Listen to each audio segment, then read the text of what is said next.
नमस्ते, प्रणाम। आप लोग सुनिए, मैं एक झूमर गीत गाने जा रही हूँ।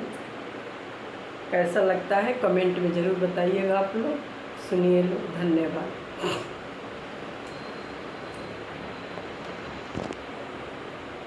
सासू के चोरिए चोरिए सिकड़ी बनवानी,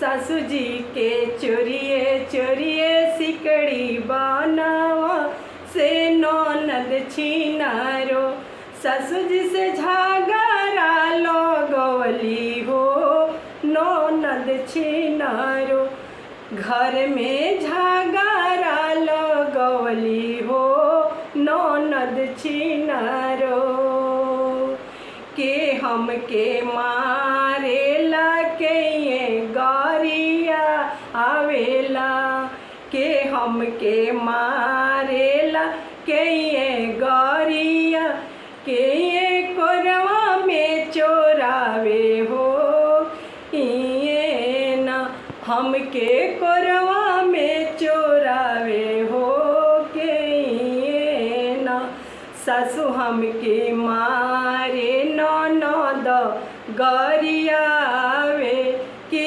देवर बबुआ हमके गोदिया में चोरावे हो, देवर बबुआ हमके गोदिया में चोरावे हो देवर बबुआ, सासू जी के चोरी चोरी सिकड़ी बनवानी, कि ननद छिनरोना घर में झगड़ा लगवली हो ननद छिनरोना, घर में झगड़ा लगवली हो ननद छिनरोना।